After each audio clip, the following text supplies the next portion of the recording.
So ನಾವು trailing ನ ತುಂಬಾ ವಿಧಾನದಲ್ಲಿ ಮಾಡ್ಬೋದು. ಫಸ್ಟ್ ಒಂದು ನಾವು ಪ್ರೈಸ್ ಆಕ್ಷನ್ ಮೂಲಕ ಮಾಡ್ಬೋದು. ಸೆಕೆಂಡ್ ಒನ್ ನಾವು ರಿಸ್ಕ್ ರಿವಾರ್ಡ್ ಮೂಲಕ ಕೂಡ ಮಾಡ್ಬೋದು.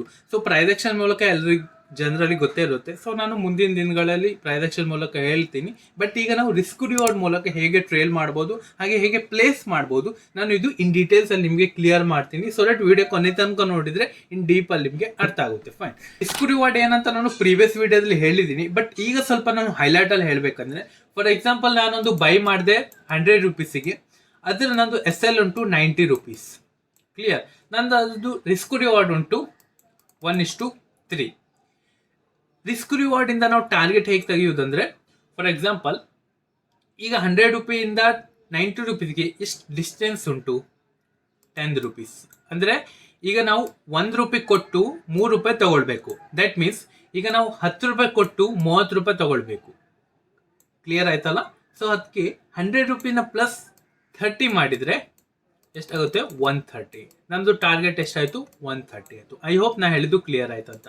ಸೊ ನಾವು ಎಷ್ಟು ರಿಸ್ಕ್ ತಗೊಳ್ತೀವಿ, ಅದರ ಎಷ್ಟು ಪಟ್ಟು ನಾವು ಪ್ರಾಫಿಟ್ ತಗೊಳ್ತೀವಿ, ಅದಕ್ಕೆ ನಾವು ರಿಸ್ಕ್ ರಿವಾರ್ಡ್ ಅಂತ ಹೇಳುದು. ಈಗ ನಾವು ರಿಸ್ಕ್ ರಿವಾರ್ಡ್ ಮೂಲಕ ಹೇಗೆ ಟ್ರೇಲ್ ಮಾಡಬಹುದು ಅದನ್ನ ನಾವು ಕ್ಲಿಯರ್ ಮಾಡೋಣ.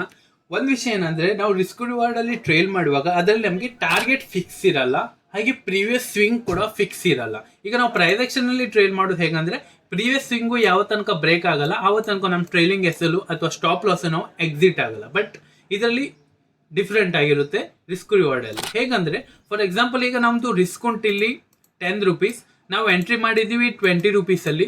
ನಮ್ದು ಟಾರ್ಗೆಟ್ ಇಲ್ಲಿ ಡಿಫೈನ್ ಇಲ್ಲ, ಜಸ್ಟ್ ನಾವು ಟ್ರೇಲ್ ಮಾಡ್ತಾ ಹೋಗ್ತೀವಿ. ಈಗ 20 ಇಂದ ಮಾರ್ಕೆಟು 30 ಹೋಯ್ತಂದ್ರೆ ನಾವಿಲ್ಲಿ 1:1 ಟ್ರೇಲ್ ಮಾಡಿ ಕಾಸ್ಟ್ ಟು ಕಾಸ್ಟಿಗೆ ತರ್ತೀವಿ. ಫಾರ್ ಎಕ್ಸಾಂಪಲ್ ಯಾವಾಗ ಇದು 1:1 ಹೋಗುತ್ತೆ, ನಮ್ದು SL ಏನುಂಟಲ್ಲ ಅದು ಕಾಸ್ಟಿಗೆ ಹೋಗ್ತದೆ. ಈಗ ನಮ್ದು ಯಾವಾಗ 1:2 ಹೋಗ್ತಾರೆ, ನಮ್ದು SL ಏನುಂಟಲ್ಲ ಅದು 1:1 ಅಲ್ಲಿ ಟ್ರೇಲ್ ಆಗ್ತಾರೆ. ಈಗ ಯಾವಾಗ ಇದು 1:3 ಹೋಗ್ತಾರಲ್ಲ, ಆವಾಗ ನಮ್ದು SL ಏನು 1:2 ಅಲ್ಲಿ ಶಿಫ್ಟ್ ಆಗ್ತಾರೆ. ನಾ ಹೇಳಿದ್ ಕ್ಲಿಯರ್ ಆಯ್ತಂತ. ಯಾವಾಗ ನಾವು ಎಂಟ್ರಿ ಮಾಡ್ತೀವಿ, ನಮ್ದು SL ಎಷ್ಟುಂಟು ಅದನ್ನ ನಾವು ನೋಡಬೇಕು. ಯಾವಾಗ ಇದು 1:1 ಹಿಟ್ ಆಗ್ತಾರೆ, ನಮ್ದು SL ಉಂಟಲ್ಲ ಅದು ಕಾಸ್ಟ್ ಟು ಕಾಸ್ಟಿಗೆ ಹೋಗ್ತಾರೆ.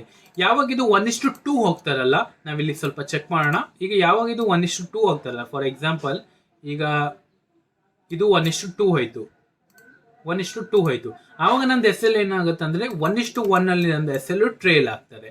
ಇಫ್ ಇನ್ ಕೇಸ್ ಇದು 1:1 ಹತ್ರ ಬಂದ್ರೆ ನಮ್ದು ಇಲ್ಲಿ SL ಹಿಟ್ ಆಗ್ತಾರೆ, ದೆನ್ ಅಲ್ಲಿಂದ ನಾವು ಎಕ್ಸಿಟ್ ಆಗ್ತೀವಿ. ಆಪ್ಷನ್ಸ್ ಅಲ್ಲಿ ತುಂಬಾ ಟೈಮ್ ಏನಾಗುತ್ತೆ ಅಂದ್ರೆ, 1:1 ಹಿಟ್ ಮಾಡಿ ದೆನ್ ಇದು ಮಾರ್ಕೆಟ್ ಎಂಟ್ರಿ ಪ್ರೈಸ್ ಹೋಗಿ ದೆನ್ ನಮ್ದು ಇದು ಟಾರ್ಗೆಟ್ ಹಿಟ್ ಮಾಡ್ತಾರೆ ಅಥವಾ ಒಂದೊಳ್ಳೆ ಟ್ರೆಂಡ್ ಕೊಡ್ತಾರೆ.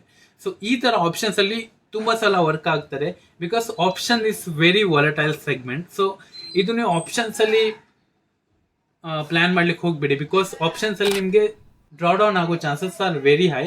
ಬಿಕಾಸ್ ತುಂಬಾ ಸಲ ಅಂತೂ, ಅಥವಾ ಈಗಿನ ಟೈಮಲ್ಲಿ ನೀವು ಆಪ್ಷನ್ ಟ್ರೇಡಿಂಗ್ ಮಾಡಿದ್ರೆ ಇದ್ರಲ್ಲಿ ತುಂಬಾ ವಾಲಟೈಲ್ ಇರುತ್ತೆ ಅಂಡ್ ಇದರಲ್ಲಿ ತುಂಬಾನೇ ರಿಸ್ಕಿ ಆಗುತ್ತೆ. ಸೊ ನನ್ನ ಸಜೆಷನ್ ಪ್ರಕಾರ ನೀವು ಇದು ಇಕ್ವಿಟಿಯಲ್ಲಿ ಮಾತ್ರ ಪ್ಲಾನ್ ಮಾಡಿ, ಆಪ್ಷನ್ಸ್ ಅಲ್ಲಿ ಪ್ಲಾನ್ ಮಾಡ್ಲಿಕ್ಕೆ ಹೋಗಬೇಡಿ, ಬಿಕಾಸ್ ಇದು ತುಂಬಾ ವಾಲಟೈಲ್ ಇರುತ್ತೆ. ಈಗ ನೀವು ಈಗಿನ ಸಮಯದಲ್ಲಿ ನೀವು ಆಪ್ಷನ್ ಟ್ರೇಡಿಂಗ್ ಮಾಡಿದ್ರೆ ಏನಾಗುತ್ತೆ ಅಂದ್ರೆ, ಫಾರ್ ಎಕ್ಸಾಂಪಲ್ ಈಗ ನೀವು 10 ರುಪೀಸ್ ಅಲ್ಲಿ ಬೈ ಮಾಡಿದ್ರೆ ಫಸ್ಟ್ ಇದು 20 ಹೋಗ್ತಾರೆ ಅಥವಾ 30 ಹೋಗ್ತಾರೆ, ದೆನ್ ಇದು 0 ಹೋಗ್ತಾರೆ, ದೆನ್ ಇದು ಎಷ್ಟು ಹೋಗ್ತಾರೆ ಅಂದ್ರೆ 100 ಅಥವಾ 200 ಹೋಗ್ತಾರೆ.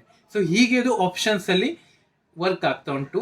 ಹಾಗೆ ಇಫ್ ಇನ್ ಕೇಸ್ ನಾವು ಇಲ್ಲಿ ಪ್ಲಾನ್ ಮಾಡಿದ್ರೆ, ನಮ್ದು ಇಲ್ಲಿ 10 ರುಪೀಸ್ ಅಲ್ಲಿ ಬೈ ಮಾಡ್ತೀವಿ, ನಮ್ದು SL ಫಾರ್ ಎಕ್ಸಾಂಪಲ್ 5 ರುಪೀಸ್ ಉಂಟು, ಫಾರ್ ಎಕ್ಸಾಂಪಲ್ ಇದು ಹೋಯ್ತು 25 ರುಪೀಸ್, ಆವಾಗ ನಮ್ದು SL ಟ್ರೇಲ್ ಆಯ್ತು 20 ರುಪೀಸ್, ಸ್ವಲ್ಪ 20 ಅಥವಾ 15 ಸ್ವಲ್ಪ ಒಂದು ಡಿಪ್ ಆಯ್ತು, ದೆನ್ ಮಾರ್ಕೆಟ್ ಅಪ್ ಸೈಡ್ ಅಲ್ಲಿ ಶಿಫ್ಟ್ ಆಯ್ತು.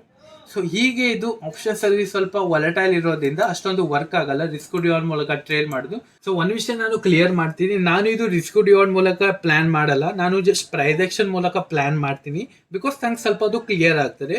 ಅಂಡ್ ನಾನು ಇದು ಮುಂಚೆ ಪ್ಲಾನ್ ಮಾಡ್ತಾ ಇದ್ದೆ ರಿಸ್ಕ್ ರಿವಾರ್ಡ್ ಮೂಲಕ ಟ್ರೇಡಿಂಗು, ಜಸ್ಟ್ ನನಗೆ ಸ್ವಲ್ಪ ಕ್ಲಿಯರ್ ಆಯ್ತು ಇದು ಆಪ್ಷನ್ಸ್ ಅಲ್ಲಿ ಅಷ್ಟೊಂದು ವರ್ಕ್ ಆಗಲ್ಲ, ಇಕ್ವಿಟಿಯಲ್ಲಿ ಸ್ವಲ್ಪ ಚೆನ್ನಾಗಿ ವರ್ಕ್ ಆಗುತ್ತೆ ಅಂತ. ಸೊ ದಟ್ ನಾನು ಪ್ರೈಸ್ ಆಕ್ಷನ್ ಮೂಲಕ ಜಾಸ್ತಿ ಟ್ರೇಲಿಂಗ್ ಮಾಡೋದನ್ನ ಪ್ರಿಫರೆನ್ಸ್ ಮಾಡ್ತೀನಿ. ಇಫ್ ಇನ್ ಕೇಸ್ ನಿಮಗೆ ಪ್ರೈಸ್ ಆಕ್ಷನ್ ಮೂಲಕ ಹೇಗೆ ಟ್ರೇಲ್ ಮಾಡೋದು ಕಲಿಬೇಕಂದ್ರೆ ನನಗೆ ಕಮೆಂಟ್ ಬಾಕ್ಸ್ ಮೂಲಕ ತಿಳಿಸಿ, ಆವಾಗ ನನಗೆ ಕ್ಲಿಯರ್ ಆಗ್ತಾರೆ ಇವರಿಗೂ ಸ್ವಲ್ಪ ಇಂಟ್ರೆಸ್ಟ್ ಉಂಟು ಅಂತ. ಫೈನ್.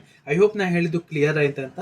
ಜಸ್ಟ್ ನಿಮ್ಗೆ ಅರ್ಥ ಆಗಿಲ್ಲ ಅಂದ್ರೆ ವಿಡಿಯೋ ಮತ್ತೊಮ್ಮೆ ನೋಡಿ. ಇಫ್ ಇನ್ ಕೇಸ್ ಅರ್ಥನೇ ಆಗಿಲ್ಲ ಅಂದ್ರೆ ನನಗೆ ಟೆಲಿಗ್ರಾಮ್ ಚಾನಲ್ ಮೂಲಕ ನೀವು ಮೆಸೇಜ್ ಮಾಡ್ಬೋದು, ಅಥವಾ ಇನ್ಸ್ಟಾಗ್ರಾಮ್ ಮೂಲಕ ನನಗೆ ಕೂಡ ಮೆಸೇಜ್ ಮಾಡ್ಬೋದು. ನಾನು ಡೆಫಿನೆಟ್ಲಿ ನಿಮಗೆ ವಾಯ್ಸ್ ಮೆಸೇಜ್ ಅಥವಾ ಚಾಟ್ ಮೂಲಕ ಡೆಫಿನೆಟ್ಲಿ ನಾನು ನಿಮಗೆ ಕ್ಲಿಯರ್ ಮಾಡ್ತೀನಿ, ಬಿಕಾಸ್ ನಾನು ಹೇಳೋ ವಾಯ್ಸು ಅಥವಾ ಸ್ವಲ್ಪ ನಂದು ಲ್ಯಾಂಗ್ವೇಜ್ ಮಿಸ್ಟೇಕಿಂದ ತುಂಬ ಜನಕ್ಕೆ ಅರ್ಥ ಆಗಲ್ಲ.